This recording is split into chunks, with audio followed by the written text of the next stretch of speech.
नमस्कार श्रोत्यांनो, info plus मराठीमध्ये तुम्हा सर्वांचं खूप खूप स्वागत आहे. आणि आज आपल्यासोबत आहेत आपले तज्ज्ञ पाहुणे. तुमचंही स्वागत आहे. धन्यवाद.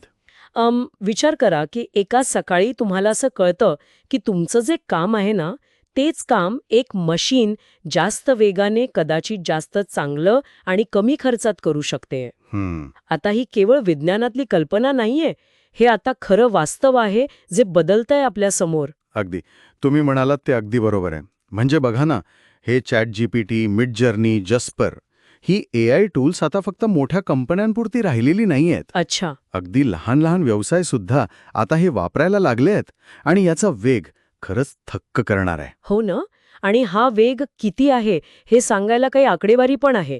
वर्ल्ड इकॉनॉमिक फोरमचा एक अहवाल आहे बघा. तो म्हणतो की 2027 पर्यंत जगातल्या तब्बल 44% कर्मचाऱ्यांच्या कामावर, त्यांच्या कौशल्यांवर AI मुळे थेट परिणाम होणार आहे. 44%. म्हणजे जवळपास निम्मे कर्मचारी झाले हे. त्यांच्यासाठी म्हणजे नवीन गोष्टी शिकाव्या लागतील किंवा जी कौशल्य आहेत त्यात बदल करणं गरजेचं ठरणार आहे. बरोबर. आणि याचे परिणाम दिसायला पण लागलेत आता. उदाहरण घ्यायचं झालं तर TCSचं घेऊया. हो. एवढी मोठी कंपनी, त्यांनी 2025 साठी जी नवीन भरती करणार आहेत त्यात 40% कपात जाहीर केली आहे. अरे बापरे, 40%? हो, कारण जे लेव्हल 1चं कस्टमर सपोर्टचं काम असतं किंवा मॅन्युअल डेटा एंट्री, अशा कामांसाठी ते आता त्यांच्या अंतर्गत AI बॉट्स वापरतायत. म्हणजे याचा अर्थ सरळ आहे की ज्युनियर लेव्हलच्या अनेक भूमिका कमी होतात. अगदी. एका ठिकाणी तर असंही म्हटले की एक AI एजंट आता 5 ज्युनियर कर्मचाऱ्यांइतकं काम करतो. बापरे, हे तर खरंच विचार करायला लावणार आहे. आणि हे फक्त TCS पुरतंच नाहीये. म्हणजे ॲक्सेंचर इंडिया, इन्फोसिस, विप्रो या ज्या मोठ्या IT कंपन्या आहेत ना, हो, तिथे पण आता जनरेटिव्ह AIचा वापर वाढलाय. HR ऑनबोर्डिंग झालं, फायनान्स प्रोसेसिंग, कस्टमर सर्व्हिससाठी स्क्रिप्ट तयार करणं, QA म्हणजे quality assurance, documentation, basic software testing, अनेक ठिकाणी.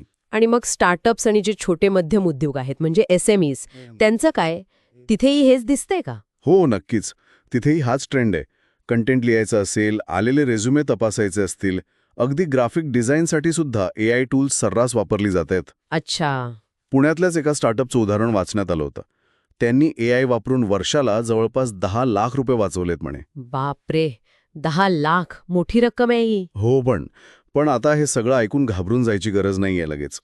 याचा अर्थ असा नाही की सगळ्याच नोकऱ्या लगेच जाणार आहेत किंवा धोक्यात आहेत. काही क्षेत्र अशी आहेत जिथे माणसांची गरज, माणसाचं महत्त्व अजूनही टिकून आहे. अच्छा, कोणती क्षेत्र आहेत ती? बरं, पहिला म्हणजे सायबर सुरक्षा. हे खूप महत्त्वाचं आहे. मग युजर एक्सपिरियन्स म्हणजे UX UI डिझाईन आहे, मानसिक आरोग्य सेवा आहेत. हो, तिथे तर माणसाची गरज लागणारच. अगदी. आणि ज्या स्ट्रॅटेजिक भूमिका असतात ना, म्हणजे प्रॉडक्ट मॅनेजर किंवा प्रोजेक्ट मॅनेजर, जिथे निर्णय घ्यायचे असतात, विचार करायचा असतो. म्हणजे जिथे निर्णय क्षमता लागते, सहानुभूती, सर्जनशीलता, एक धोरणात्मक विचार लागतो, तिथे AIला माणसांची जागा घेणं अजून तरी कठीण आहे. बरोबर. आणि यात AI प्रॉम्प्ट इंजिनिअरिंग सारखी पूर्णपणे नवीन क्षेत्र सुद्धा तयार होत आहेत. हे AI प्रॉम्प्ट इंजिनिअरिंग हा शब्द हल्ली खूप ऐकायला येतोय. हे नेमकं काय आहे, थोडं सांगाल का? हो, सोपं आहे खरं तर. म्हणजे AI कडून आपल्याला जे हवंय, एखादं विशिष्ट काम किंवा माहिती किंवा प्रतिसाद, ते मिळवण्यासाठी त्याला अचूक आणि प्रभावी प्रश्न विचारणं किंवा सूचना देणं, ही जी कला आहे ना, ते प्रॉम्प्ट इंजिनिअरिंग. अच्छा, म्हणजे AIशी योग्य प्रकारे संवाद साधणं. अगदी.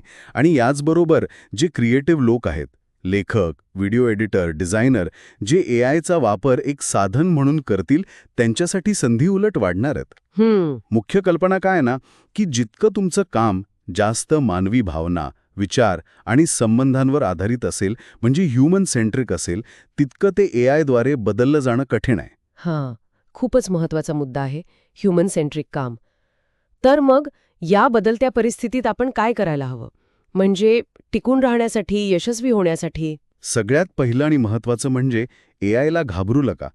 त्याच्या मूलभूत गोष्टी शिकून घ्या. म्हणजे? अगदी सोपं. ChatGPT, बार्ड सारखी साधनं वापरून बघा, त्यांच्याशी खेळून बघा. दुसरं म्हणजे ऑनलाईन कोर्सेस आहेत. कोर्सेरा, लिंक्डइन लर्निंग सारखे प्लॅटफॉर्म्स. हो.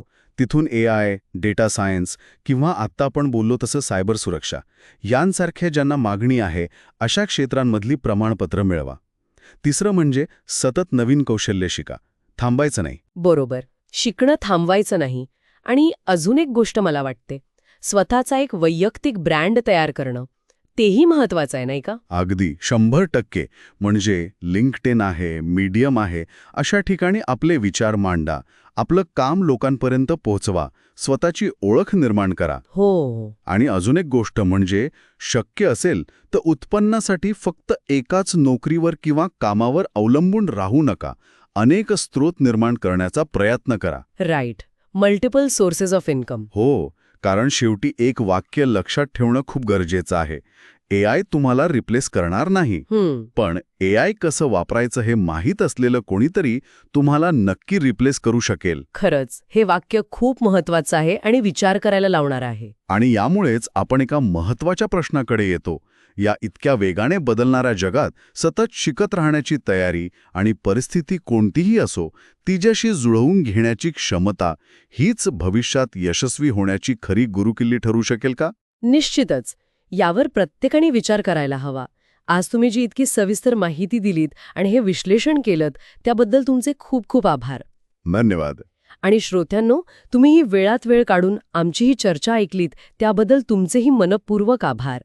अशाच रोचक माहितीसाठी आणि सखोल चर्चेसाठी इन्फोप्लस मराठी चॅनलला लाईक, शेअर आणि सबस्क्राईब करायला विसरू नका. पुन्हा भेटूया. धन्यवाद.